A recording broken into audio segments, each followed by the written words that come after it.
And I can confirm that in our counties, a huge chunk of the area is now being partially controlled by Alshabaab. I can tell you for Mandera. Ladies and gentlemen, welcome back once again to Frontliner YouTube channel, and thank you so much for your great support that you are showing me on this platform. And before I dive deeper to give you the exclusive updates on what is happening across the country here in Kenya, I'm taking this opportunity to thank Rosemel Chakava for the great support that he showed me yesterday whenever we started fundraising of a new phone. After some of the viewers of this platform reach out to me that Mr. Frontliner, we are not getting you clearly. And I respond to them that the reason why you are not getting me clear is that the phone that I'm using is the problem. Yes, the phone that I'm using is the reason why the sound is not coming up on a clear way, where some of the viewers are struggling to increase the volume of their television, their laptops, their computer, so that they can get what I'm analyzing on this platform. So right now we are doing fundraising of a new phone and a new microphone. So keep on donating something small to this now that I've just pinned on this video. Send your 20 bob, 100 bob, 1000 bob, 200 bob, depending on how you are. So kindly support me, ladies and gentlemen. Thank you so much for that great support, and we can continue with our conversation. So ladies and gentlemen, you are not going to believe this. As I'm talking to you right now, the governor of Mandera County, Mohammed Khalif, have now dropped a sad news that Al-Shabaab have now captured 60% out of 100% of Mandera County. They are now operating freely in Mandera. But when Gachagua exposes this secret between Ruto meeting Al-Shabaab secretly in Mandera, many people disagree with Gachagua.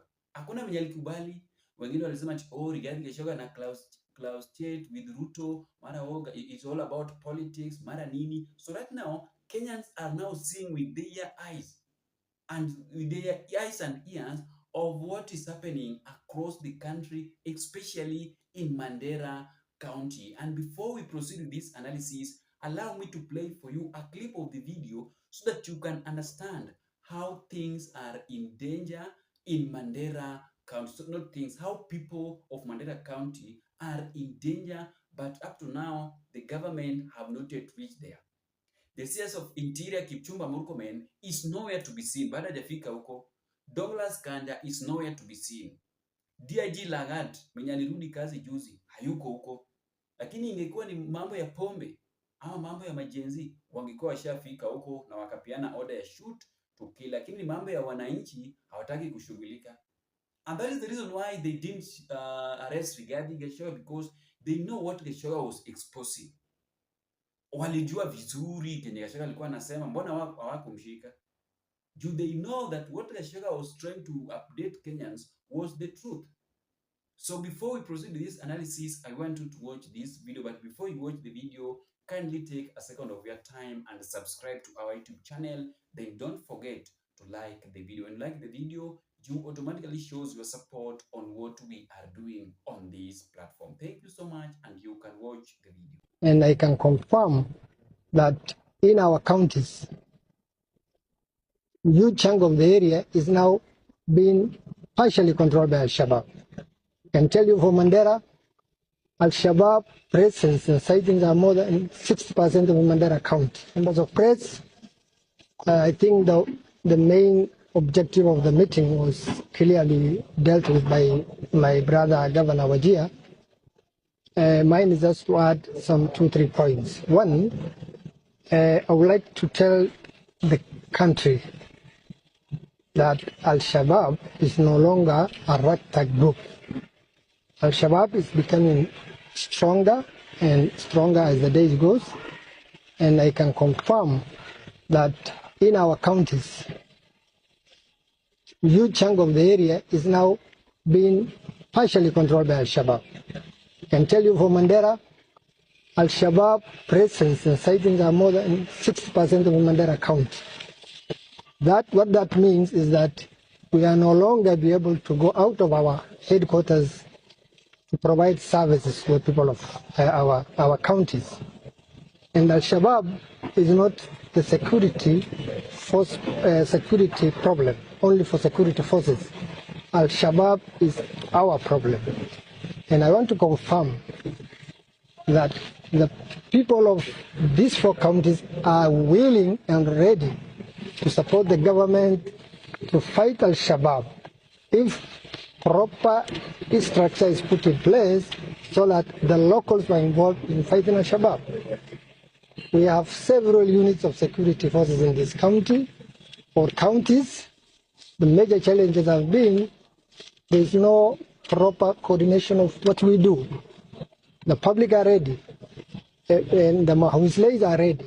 The only thing that we require is support from our national government. As county government, we are ready, and we are already doing the support, including even sponsoring this conference.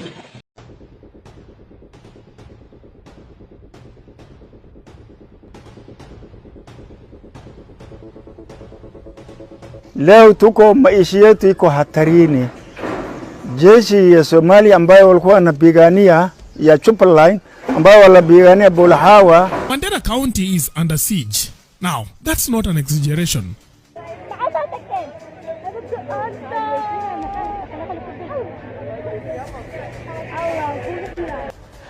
Even as we speak today, half of Mandera is occupied by forces from Jubaland.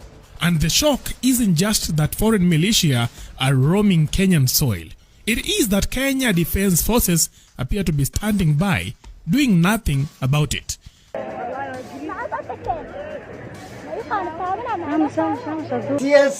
CS Defense, I've never heard of that lady since she was appointed. Governor Adan Khalif sounded the alarm just hours ago. According to him, the Jubaland forces have crossed into Mandera, planted themselves in the county, and even turned BP Primary School into a militia, or rather a military training camp. We want to call upon His Excellency, the President of the Republic of Kenya, who is also the Commander-in-Chief of all the armed forces. Mandera cannot be turned into a battleground for Somalia. We have no interest in Somalia. The only interest we have in Somalia is peace. If they cannot peace and fight, then we have no business to involve in the internal affairs. They have opened a camp in BP1. BP1 primary school is now closed. And there are people who want to do exam in the next 1 month. How do you close a public school and turn it into a military training camp? It is impossible. So tunawaeleza immediate relocation of Jubaland force out of Mandera. Immediate. I want to tell them, if you don't do it, we will do it ourselves. And here is the sting. Khalif insists they are operating with the blessings, or at least the quiet nod, of the KDF. Kama unataka unasaidia peleka Somali, saidieni huko. The Somalis are flat. You cannot. Huwezi funga mashamba ya wananchi, huwezi funga shule, huwezi funga water supply, huwezi uwa watu wetu ovyo in the name of supporting a faction in Somalia. What interest do you have in Somalia? We don't have any interest. So tunawaeleza CS Defense, sujia kwa wapi? I've never heard of that lady since she was appointed. Sujia anafanya kazi gani? KDF must pull out of supporting the Jubaland force. They must relocate Jubaland from Mandera County. Number 2, we want to also ask our Ethiopian neighbor. Our Ethiopian neighbor, please, even yourselves, keep out of Mandera. If you want to support Somalia, there are a lot of border interests you can do. You have a long border with Somalia as Ethiopia. Don't use Mandera town as a support base.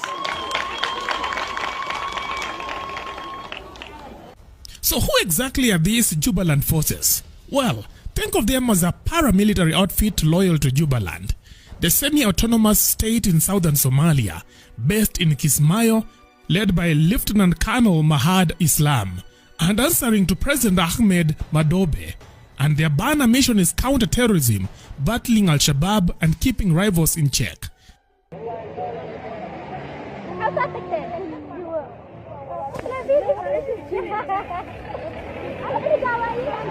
But their identity is deeply tied to local clan power, and their clashes with Somalia's federal army have been as fierce as their fights against extremists. هذا كرسان وبابورتي ciidamada ee gaashaamneed ee Jubaland ciidamo aad u tiro badan baabuur aad u tiro badan aad arkaysaan And their presence in Mandera now raises explosive questions. Why would Jubaland's militia cross the border? And why would Kenya's own forces, as the governor claims, stand by and do nothing? Lakini hatujapitia tayari ile tuko leo hapa. Leo tuko maisha yetu iko hatarini. Jeshi ya Somalia ambayo walikuwa wanapigania ya Jubaland ambayo walipigania Bulhawa walivuka ubandi baada ya kushindwa, wanaletwa hapa katikati ya Bibiwan na shamba Bula na shamba sehemu kidogo. Hakuna mtu anaweza enda choo, hakuna mtu anaweza enda shamba. Tuko hatarini.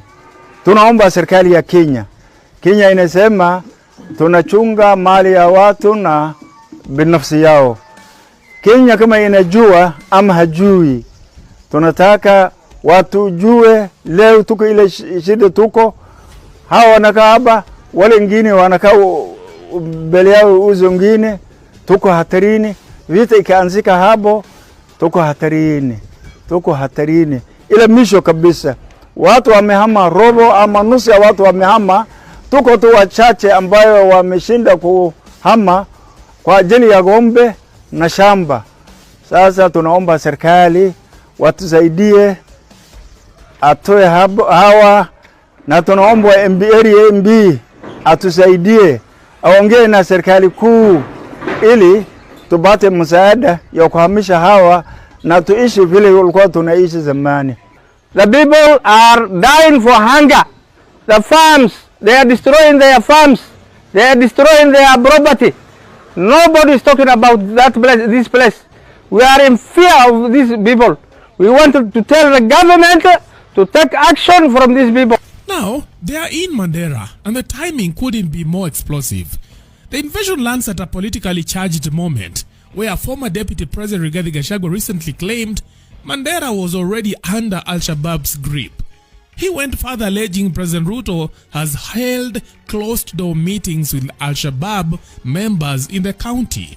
After I asked William Ruto to explain about the alleged meeting he did in Mandera with Alshabaab, some leaders in that area, the governor, the senator, and some MPs, were accusing me of having called the people of Mandera terrorists. Let me say very clearly,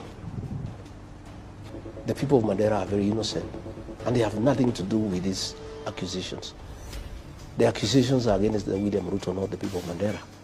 The fact that the meeting is alleged to have taken place in Mandera does not make the people of Mandera party to any such meeting. And even as we speak today, half of Mandera is occupied by forces from Jubaland.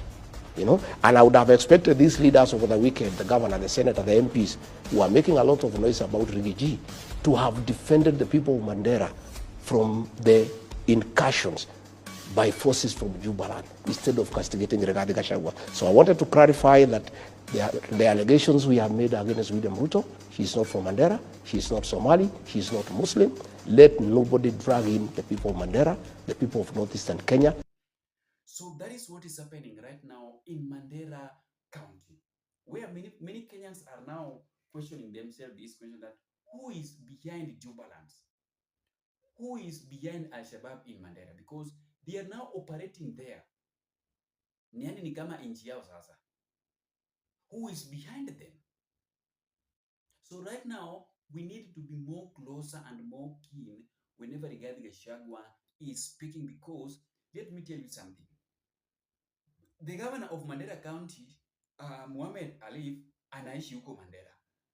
Rigathi Gachagua anaishi Nyeri, but Gachagua knows what is happening in Mandera County. So tell me, bado unataka kuchukia Rigathi Gachagua? Because Rigathi Gachagua has his people, his team inside the government of William Samoei Ruto that is giving him reports each and every day on what is happening across the country here in Kenya. Anajua kila kitu because anapewa hizo vitu kila siku. Ako na NIS yeye pia.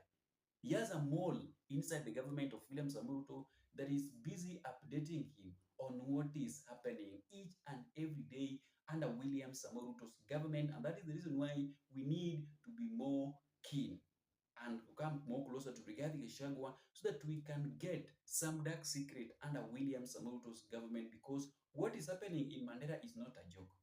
It is a national issue that should be solved with immediate effect, but that one is not happening. Remember that right now, pupils are going to do their exam, end year exam. But that one might not happen with the people of Mandera because of the operation that Alshabaab have now kicked off in Mandera County that have now bring scary. Yani sasa hizi watu wanaogopa huko Mandera. Wanaogopa kabisa. So I just wanted to give you the exclusive updates on what is happening in Mandera County, where Alshabaab have now captured 60% out of 100%, but the government is silent. Bado wako huku wanaimba two-term, wanafanya economic empowerment, which they are looting money that was meant, they are using money that was meant for health purpose to empower women and the youth across the country. So that is what is happening. So let us be more closer to Rigathi Gachagua if we really need change in the Republic of Kenya, and if we really need updates on some of the dark secret that we are not aware of from the government of William Samoei Ruto. Thank you so much. Let us meet